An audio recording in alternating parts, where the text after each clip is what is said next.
understand you've been doing a lot of talking, Wally, telling everybody you're a better driver than Bob here. And another thing, I don't like your familiar attitude toward Miss Sanford. She can take care of herself, all right. If I get out of line, she'll tell me. Yeah, you're out of line, and I'm telling you. I haven't heard a word you've said. Well, maybe you'll hear this. Paste that in your scrapbook. What a right hand that guy's got. I'm checking out. Well, what goes on, Wally? Well, to put it very clearly, I punched Mr. Griffin on the jaw. So I'm fired. I'm designing a new car. When it's ready, will you race it for me? Anytime and anywhere.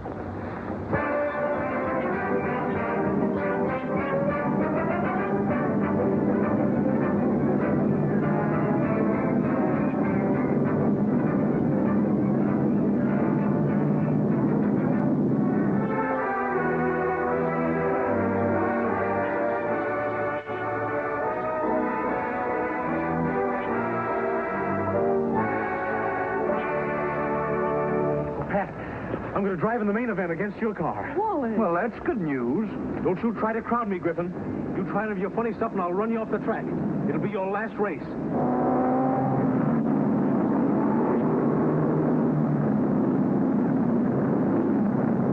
Now, Wally, look out! He's trying to drive Griffin off the track! No, he ain't. Griffin's trying to squeeze him.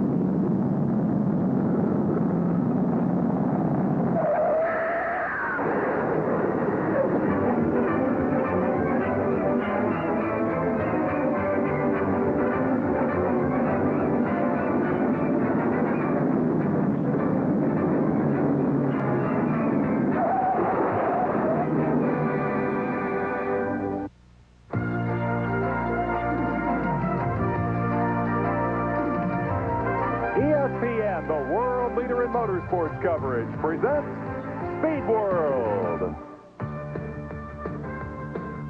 All across the racing universe, it is known simply as Indy. Welcome to the race for the pole and the 76th running of the Indy 500. This massive facility spanning the entire history of motorsports, but it is quiet here for the moment.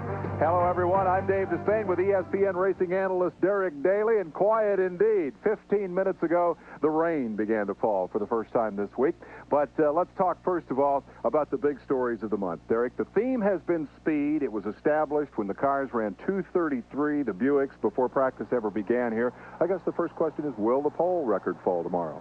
Well, the pole record is just over 225 miles an hour, and I would have to say yes. Now, the climate can be the enemy of speed here very often. This is the first rain we've seen all week here. In fact, we've had very unusually cool temperatures for May, which has elevated the speed. But the key is the Buicks have been effortlessly fast here. So I think if they draw a low number, yes, the record will fall. We'll talk more about how that qualifying procedure works. But for the record, the Buicks have been to 233 miles per hour. Roberto Guerrero and Jim Crawford have both run 231 today before the rains have come. But inevitably, the headlines this week are of the consequences of speed, and it has been indeed a very difficult week. This is Rick Mears in a monumental crash on Thursday. A malfunction in the car put Rick on his head and sliding down the racetrack, and when we look again, you'll see the cause of the crash. First, a second angle that Derek really gives you some sense of how hard he hit. And look at the violence of that impact. The wall and the violence literally lifts that car off its wheels and turns it upside down. When we look in slow motion, watch the right-hand side of the race car. You can actually begin to see the water. Now you see it coming out. Now watch the right side of the side pod. That's the radiator hose, pours water on the right rear wheel. Rick knows nothing about it, and here is a huge bang right there. Look at the marks on the wall. Now Rick remembers everything, but he slides down the racetrack. Thankful to his designer, Nigel Bennett, that he in fact designed a very strong and sturdy roll cage for that car. The crash worthiness of the cars, very much the story here. Rick Mears has been back on the racetrack today. The four-time winner, six-time pole sitter. This was on Thursday as his car slammed the wall. He was taken to the hospital. They diagnosed a broken bone in his foot and a sprained wrist. He is very, very sore. He spent the day yesterday sleeping, and today, miraculously, many would say, is back at the track. Nelson Piquet, three-time world champion, yesterday slammed the wall. perhaps a similarly looking crash, but when we take a look at it again, you'll see why the consequence of this impact was very much different. For Piquet, the nose of the car, the Achilles heel, the vulnerable point, slammed nearly head-on into the wall. He has suffered massive fractures of his feet and legs. Look what happened as this car came out of turn 2 on that lap as he started down the backstretch. If you look very closely, the track had just gone yellow because of a piece of debris. He hit that piece of debris. And if you look very closely, you see it glinting there in the sun. Spectacular work, by the way, by the Telex camera guys in picking that up. The car came on down the straightaway. There was speculation that perhaps the debris had cut the tire, although the safety officials now say they believe that is not the case, that there was not a tire malfunction. Here is the spin and then the impact. The strange thing is, the yellow light is now on. Now, Nelson is not used to yellow lights in European racing, but there is a tremendous frontal impact here. This is one of the real disasters of the Indianapolis ever, because Nelson comes here with 3 World Championship titles under his belt, and I would have to say that that may have ended his career, which, I mean, he's one of the best-known drivers around the world, and it was a terrible disaster to have him end his career like that. The surgery last night lasting some 8 hours. Multiple open fractures tended by Dr. Terry Trammell, who is the expert in that sort of thing. You can certainly speak personally to that. One of the men with that IndyCar limp is Derek Daly. Now, a man with an emotional interest in both of those crashes is Rick Mears' teammate and Nelson Piquet's Emerson Fittipaldi, and he's with Marty Reed. Well, you were talking about Rick Mears and his incident out there earlier this week. He did make it back on the track for about 45 minutes, ran about a couple of dozen of laps, got in the low 220s. Emerson Fittipaldi, the rain has now come out, and you're ready to head back in. We've had no chance to really talk to Rick. We know he's feeling kind of sore. What kind of communication have the two of you had? Well, the same time he was running, I was here at the pit running. I haven't talked to Rick yet, but he was getting back into the pace. He was getting back into the speed, and it's tough. He's very tough, Rick, and he's really trying hard. What about the situation as far as the wrist brace? And I know he's wearing a shoe, a different size shoe. There is some swelling there and some pain, but you expect him to be okay? Well, I see, Rick had a similar situation last year, and he was full recovery for the race, and I'm sure he's going to do the same. I mean, the next week, 10 days, he'll be still a little pain, but for the race weekend, he should be okay. I know also it's not been a very good weekend for you because of the accident yesterday involving your good friend Nelson Piquet. Have you had a chance to talk to anyone in the family, and how is he doing? Well, he's the latest news we had. He's doing fine. He's recovered from the operation. Dr. Trump is quite happy with the operation. It was long operation, but everything's working well, and he's going to be a long recovery. Emil, thanks for taking the time to talk to us. We're both getting soaked out here. Let's go over to Gary Lee. He's with John Menard. Thanks, Marty. Hi, everybody. Well, Nelson Piquet was really a crowd favorite, a 3-time world champion who crashed yesterday driving for Team Menard as a teammate to Gary Bettenhausen. Team owner John Menard is with us now out here under the umbrella. Give us the latest physical condition for Methodist.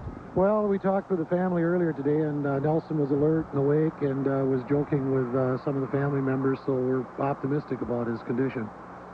Now, speculation as to what happened. We saw him run over something coming down the backstretch, but I'm told that all 4 tires were inflated, flat-spotted but inflated. Yeah, that's true. We really haven't come up with a reason why it happened yet. We just can't find any physical reason on the car why it happened.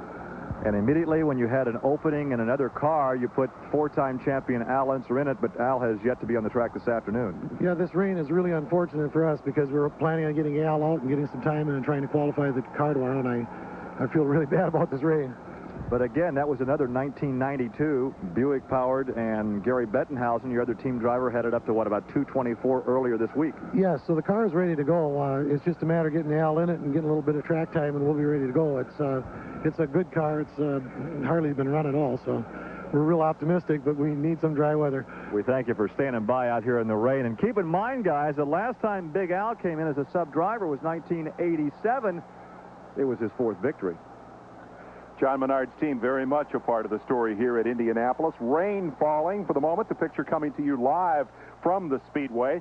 Buick versus Ford versus Chevrolet. That is very much a part of the story here, as the battle of the power plants has been a headline issue throughout the month, and the fans seem to be enduring pretty well here. And what is really, I think, a brief shower. I suspect, we hope certainly, that we'll be able to get back on track before the end of the hour. If not, trust that we will be with you throughout the long and I would have to say rather complex qualifying procedure here. Tomorrow is pole day. This is the final practice session. And from here, it will be 3 days of ESPN coverage on Sunday and then 2 days next weekend, keeping you up to date with all of the activity here at over 230 miles an hour at Indianapolis Motor Speedway. The man who first breached that 230 mile per hour mark in testing prior to the opening of the Speedway is standing by now with Marty Reed.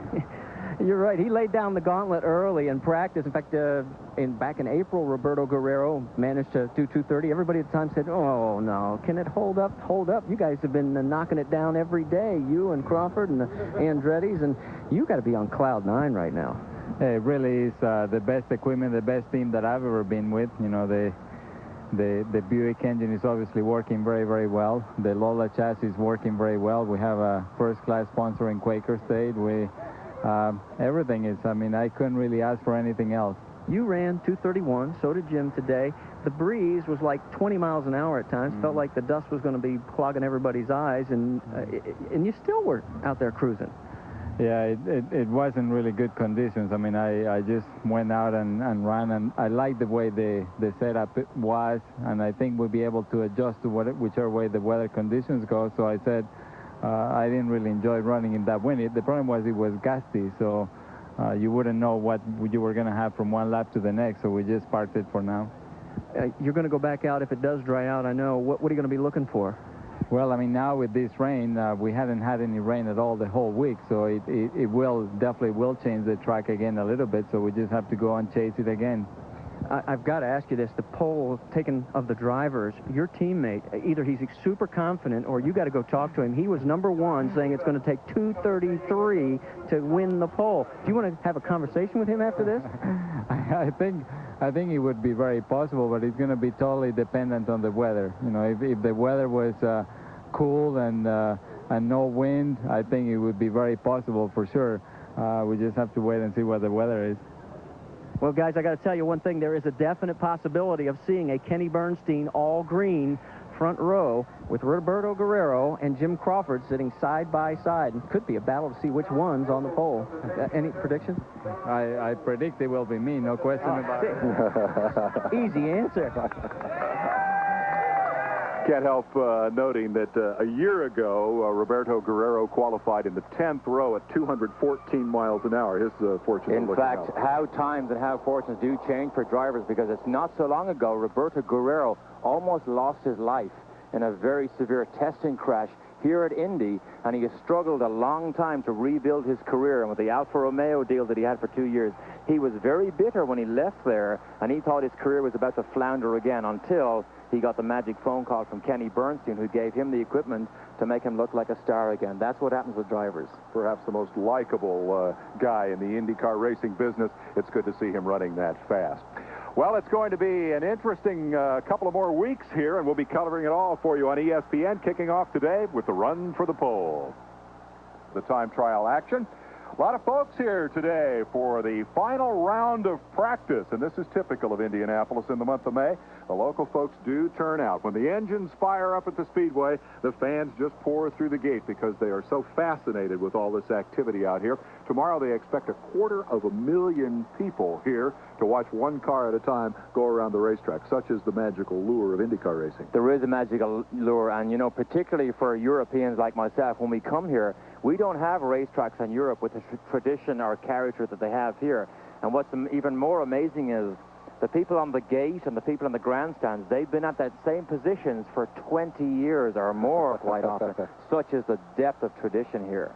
You see the folks there in line, perhaps not confident that we will get running again. I believe that is the line heading for the exits, although, in fact, the rain, as you can see, it's not pouring down rain. Folks are hanging in there and hoping that it will dry and that they will be able to run some additional laps here.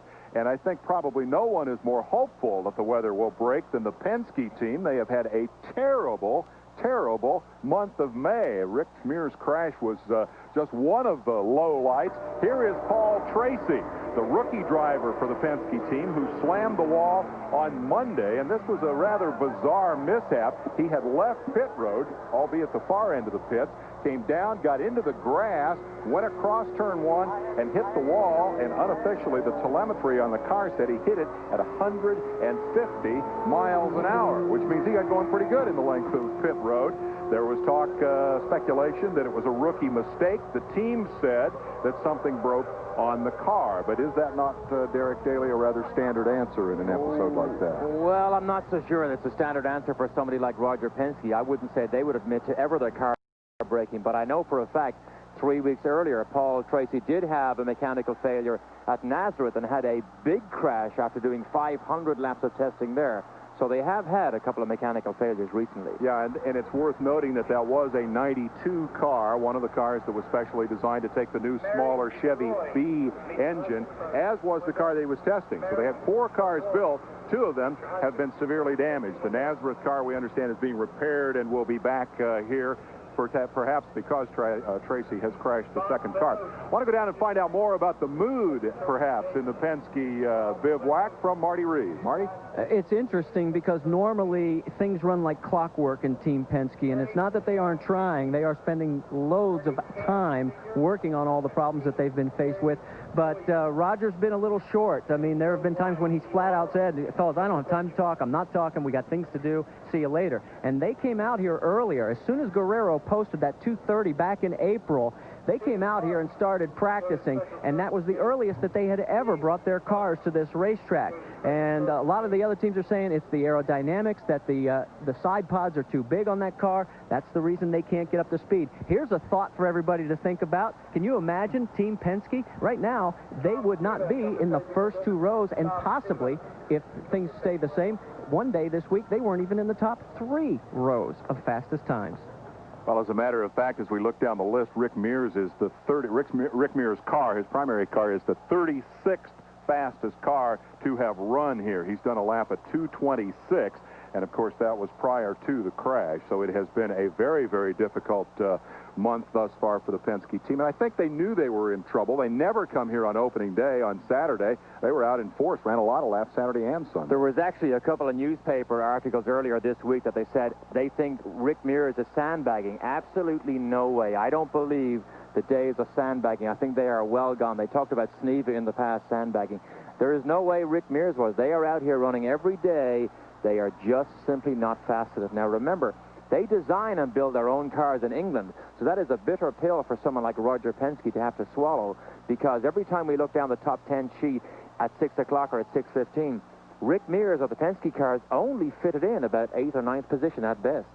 Yeah, they have just not had a good month. But keep in mind that it was a year ago today that Rick Mears had his first ever crash at this racetrack. In fact, he spun just before we went on the air with this program and tore the car all up, came back, and not only won the pole, but also won the race. And his wife is looking at the accident he had 2 days ago as a blessing in disguise, because it's almost an identical situation. He crashes, he fractures his foot, and he went on to win the race.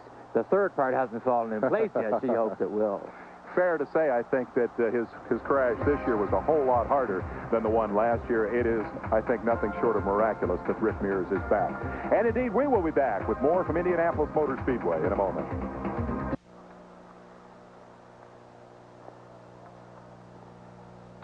Well, the race for the pole at Indianapolis Motor Speedway is momentarily at a standstill. Showers falling on the community of Speedway, Indiana.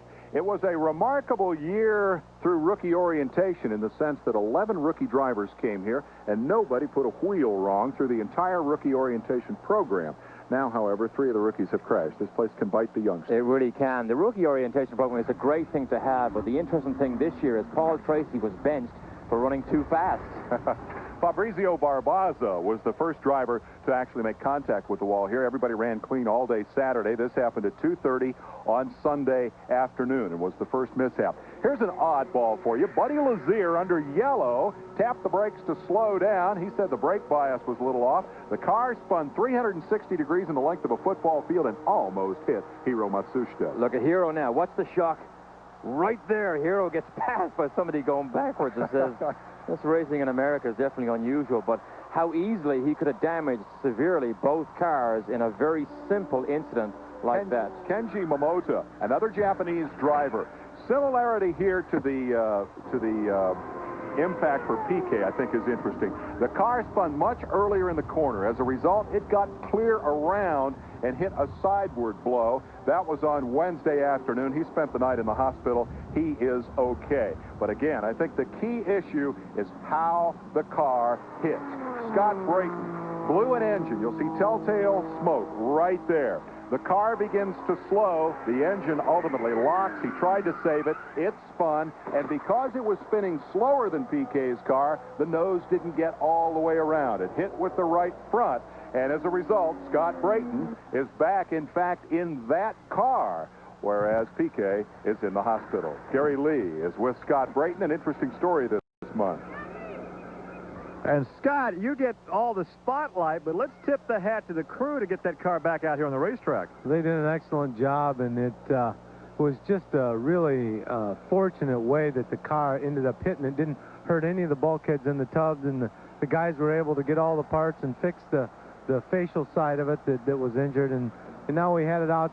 We ran 224, I believe it was 9 today, and it's unfortunate that the weather's changed like this because we really need some time. You're the only driver with the luxury of having both a Lola Buick and a Lola Chevy to pick from, and it was your intent to run both all week long, stick them in the qualifying line, look at the weather, and say, I think I got the best shot with this one, and go out. But as you indicate, with rain here in Hoosier Land, this could really scrub up the program. Well, it's certainly going to change it, and I think that's for the better for me because I haven't had the ability to stay out on the track all week long, and it has changed a little bit, and this rain's going to definitely wash it down a little. And I hope that if it's going to rain, it rains hard. And if it's not going to rain, it goes away in a hurry. We're out here getting wet, but Derek Daly's way up there in the press box, and I think he has a question for you, Derek. I was just curious, why would Scott give up the reliability of the Chevrolet for the possible unreliability of the Buick? His question is, why give up the reliability of the Chevy for the question mark on the Buick? Well, I think that's a real good question, but, you know, the only thing I can say is I've had reliability with the Buicks, and I had my best finish here in '89 with the Buick, and I think that there was a couple of them running last year, and I believe with the design of the car is unique, and they've done a lot of testing out here, and they've been very reliable, and have seemed to run, you know, 500-600 miles. Last year, my Chevy blew up on me, and I don't think that there's any sure pick on motors here today, as hard as you have to turn them to be up front and be running, and so I don't know that one's more reliable than another. Yeah, I say if he's got a shot at the pole, he'll take the Buick. Otherwise, he'll drive the Chevy, guys. All right, thank you very much, Gary and Scott. We'll be back with more from Indianapolis Motor Speedway. The track drying procedure is underway. These teams in hopes of getting in a few more laps before tomorrow's Run for the Pole. Race for the pole at Indianapolis, the final day of practice before tomorrow's pole run. A lot of ride swapping going on here. Different guys in different cars, different guys trying to get into different cars, and we'll be talking more about that during the course of this hour. One guy who did land a new ride is Jeff Andretti. It's rather an interesting story after what he and A.J. went through at Nazareth last year. A.J. had some harsh things to say about Jeff's driving after Jeff took him out of the race. Now, Jeff's driving one of A.J.'s cars, and he's standing by with Marty Reed. I think there were more eyebrows raised when the announcement was made that Jeff Andretti would be driving with A.J. Foyt than anything else that's happened as far as the driver shuffle. And I'm going to ask you right off the bat, you know, it's no secret, he was not too complimentary of you back at Nazareth. What brought about this change? I mean, all of a sudden, you're in his camp. Well, we put our differences behind us at Nazareth. You know, I know he had some very harsh words to say for me, but then again, we patched it up. You know, I think it was just a racing incident. It certainly wasn't something I meant to do, and, you know, we talked a little bit about it, and we put it behind us. As far as what is it like working with Supertex? It's been great. You know, I know I've heard a lot of rumors. You know, it's been tough to work for AJ, but, you know, he's been great up till now. You know, he's been very accommodating, and it's always nice to have him behind you instead of against you, and he's been very helpful, you know, up till now with setting up the car and stuff. I can seek advice in-house instead of going around to the relatives, and so it's been quite nice. You've gotten up to 223, but today, 1 lap and goodbye motor. Yeah, the motor, we had a little bit of a problem with the motor. I think we dropped the valve in the motor, and it's just thankful it happened today and not tomorrow. That's for sure. Let's go back upstairs. We're going to try and get dry down here. Well, AJ's had harsh words for some of the best in the business, Jeff, so hang in there. Andretti has a good ride. First time in his career he's gotten advice from somebody other than the family. We'll be back with more from the Speedway in a moment. We're back at Indianapolis Motor Speedway, where a lot of things have changed of late. The golf course is in the process of moving. Many people are reading political implications about a possible road course in the infield into that redesign. We'll talk more about that during the course of our coverage of qualifying. Cadillac, speaking of redesign, the pace car sits idle for the moment, not even a driver, and I think that probably indicates that our chances of seeing cars actually go 230 miles an hour today are about that good. The interesting thing about it is it doesn't take these cars long to get up to speed, so if they can get this track dry, there could even be 1 good hour towards the end of the day when people will see spectacular speeds again. If indeed the track is clean and the temperatures are cool, it will be fast. One of the things that has changed here is the entrance to pit road. We all recall the horrendous crash there last year for Mark Dismore, and that safety barrier is something all new, and Gary Lee is there to talk to the man who designed it. Yeah, Bill Simpson, a 3-time participant in this race, last time in 1974, but you're synonymous now with safety equipment. Let's talk about the redesign of the pit entrance. Well, what we did is we moved the wall back 35 feet, roughly, and we dug a pit in the ground 18 inches deep, and we built up a block of foam that was like a progressive rate spring. It's about 8 feet wide, and it goes out 8.5 feet, and it's like a triangle. It's 2 feet at one end and 8 feet at the other. If somebody makes contact with it, it's when they first make contact, it's very soft, and as the foam compresses, it gets progressively harder. As you know, the last 3 years, there's been 3 cars cut in half there, and we think that'll stop that from happening. Always developing new helmets and driving suits and safety devices for the Brickyard. Bill Simpson. And that material, by the way, is very similar to the helmet liners. These pace trucks are, for the moment, safety trucks for the moment are parked. They're not even attempting to dry the track here in Indianapolis. A shower has stopped the race for the pole. We'll be right back. The Indy 500 was an all-male domain until Janet Guthrie arrived in style to deal with the novelty of being the first woman to make the big show. After failing to qualify in '76, she earned 26th starting spot in 1977. On race day, all eyes seemed to be focused on her, as they had been throughout the month of May. The pressure was tremendous, much more than for any other rookie, and not everyone was in favor of this break with tradition. A few chauvinist cheers were mixed with the groans of disappointment when her car gave up after just 27 laps. But Janet had proved her point. She returned in '78 with master mechanic George Bignotti. Qualified 15th. Guthrie ran strong on race day and finished 9th. She would race one more 500 in '79, again going home early with a 34th place finish. But that historic top 10 run in 1978 is the day that Janet Guthrie and the racing world will long remember. Janet Guthrie, Arlene Hiss, and Desiree Wilson pioneered women in IndyCar racing. Now Lynn St. James carries that torch, and she's standing by with Marty Reed. Yeah, we had to move up against the wall because the crowd of people who want to talk to this lady is quite large, and she's gone 219.9, I was emphatically told by Dick Simon, car owner. And for a rookie, that's good, but you're in the Cosworth DFS. Tell us what's been going on. How's it feel? Well, it's been feeling great. I mean, I've just been getting a lot of track time. In fact, as of the end of yesterday, I was tied for the second most laps of anybody here.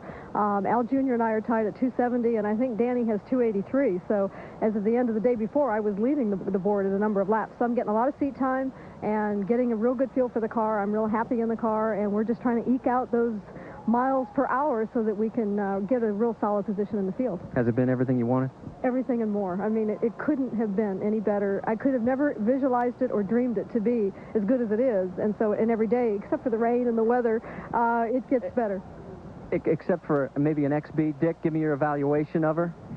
Fantastic. Actually, she has a one.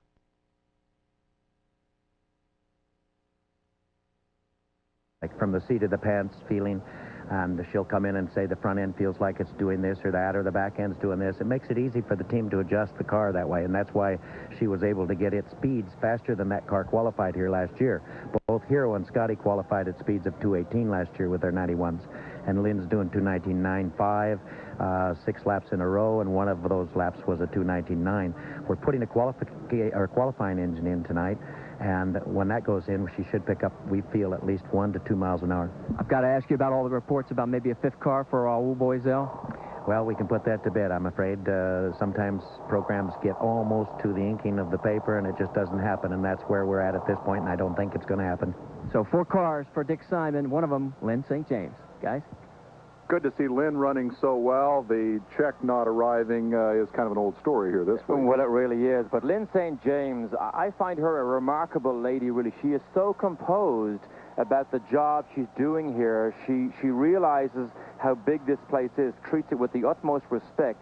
But speed means nothing to Lynn St. James. She's very, very good and composed and confident in the car, which is a good sign here. An excellent race driver, an excellent spokesperson for the sport, Lynn St. James with a good shot at qualifying tomorrow.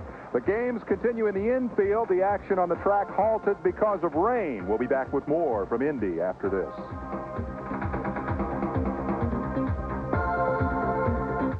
Let's go down trackside to the man who has the 3rd fastest time of the month with that brand new Cosworth Ford XB engine. We are going to hear now from the Flying Andretti's is probably what we should call them. Between Mario and Michael, they have been putting on a battle, which everybody before the season started, Michael said it was going to be between the Buicks and the Chevys, and you've turned that all around. The focus is on the Ford XB and the Buicks.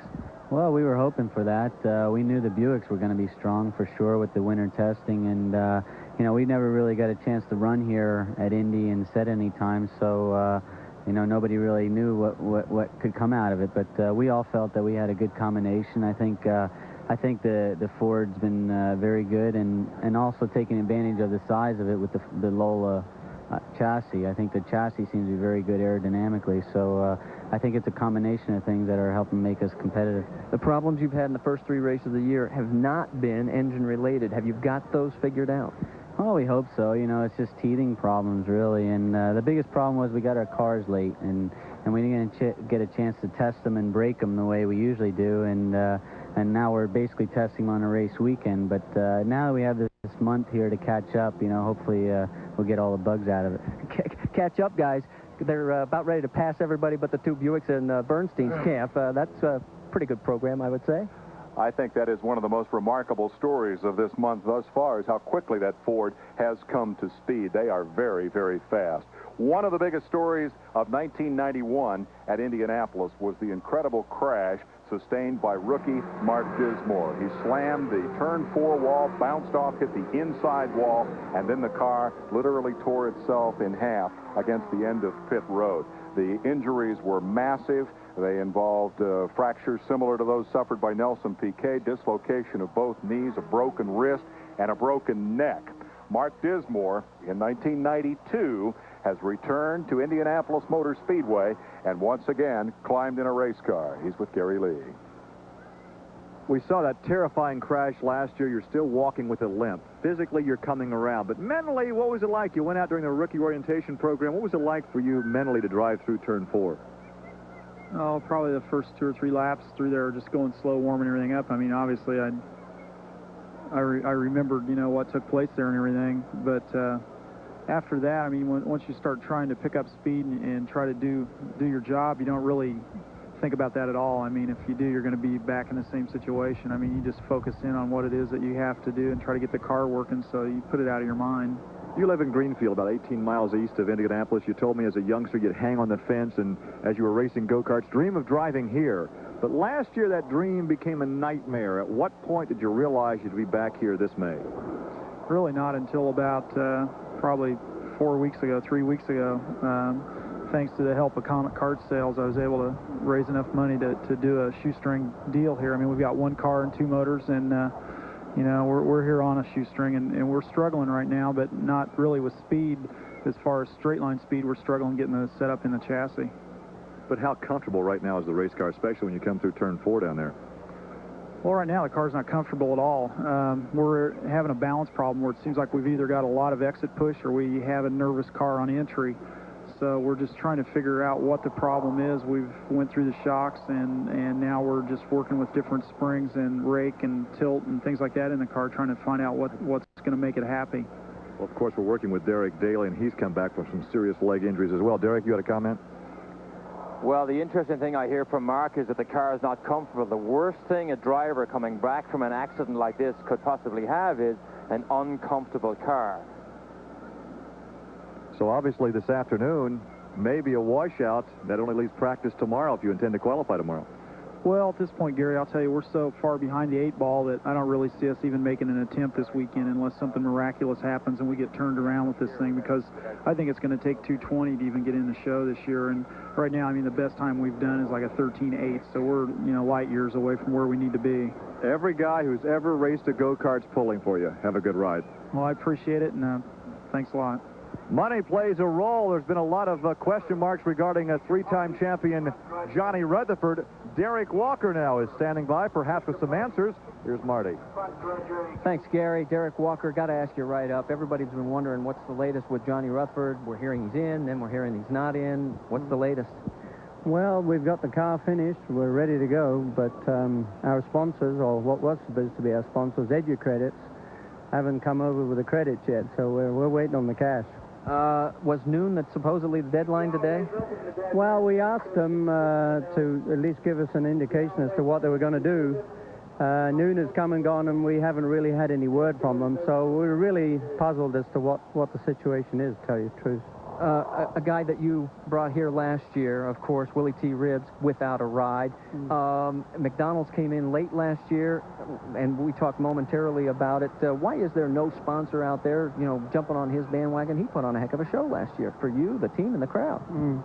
Well, that's true. I mean, it's as big a puzzle as to why there isn't sponsorship for Willie T. Ribbs as to why we haven't got Johnny Rutherford out on the track. Times are tough out there. There isn't a lot of money around. So, you know, racing's one of the first things to get hit. But, you know, I think things are going to improve slowly, but you just have to ride it out right now. Well, guys, I'll tell you, it's a sign of the times. A young man by the name of Philippe Gash, which none of us have really had any contact with, he's got the cash and is out here racing. And there are a lot of guys like Johnny Rutherford that is not in a driver's seat. You got to have the dough to go play out there. Well, it is a commentary on the expense of the cars, the expense of running these teams, that the drivers now have to bring cash to the table in many cases if they want to go IndyCar racing. Nobody racing right now. We'll be back in a moment.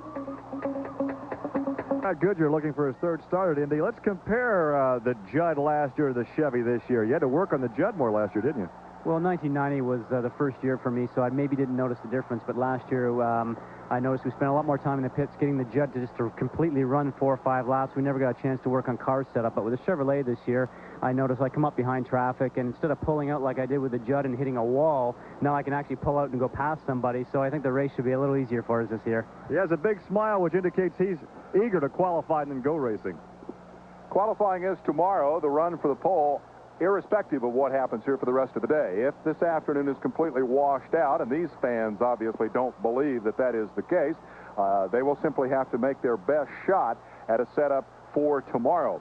One of the guys, this ties a number of stories together. We're going to hear from a Ford guy, a guy with that new Ford engine, a team with that new Ford engine, and a driver who's a former winner of this race, who's had a terrible time getting a deal put together. Let's go down to Marty with past race champion. Yeah, I think if you asked Ari Lyondike if he was a happy camper with the Ford XB, I think you'd get a pretty positive answer. You have stood some people on their ear, considering you haven't been driving for a while, and, you know, here we are in the month of May, and former champion looking pretty good. Well, we started a little late. We started on Monday, and we basically got up to speed on Tuesday a little bit, so we haven't been doing enough miles as far as I'm concerned. And today is not really a good day to get the car fine-tuned for qualifying, so hopefully we'll get some more running in. But the Ford engine is running good, the car is handling well, and I'm just real happy with the program in general, being with Chip Ganassi Racing, with Target and Scotch. We hope to put on a good performance between Eddie and myself. We're running really good. And I think we can double up together and make this a strong effort for the race. Chip, with the late start, does it change your strategy as far as tomorrow's qualifying now with the rain? Do you sit back and sort of say, wait, you know, let's not push ourselves or do any serious damage. Let's go for the win. No, I think, you know, we've always looked at Indianapolis really as two races. You know, we have the race for tomorrow for the pole and then the race, of course, on the 24th. But I think, you know, Eddie and Ari have done a great job. What it's done for me as a team owner has shown that, you know, when you bring a guy like Ari in, it really brings Eddie along a lot faster. And I think Eddie's real happy with Ari's performance. I'm happy with both of their guys' performance. And I want to thank the Target and the Scotch people for all they've done to help me get this far with these two guys. And it's been a late start, but the Ford program has just been flawless. I mean, I think the two Ford teams, none of them have experienced any engine problems all week. And we're looking forward to tomorrow. I don't know if we can blow out Buick, but we're front row material, I'm sure. What's it going to take? I mean, like in the poll, 20 drivers basically said it's going to be 2:30 or faster.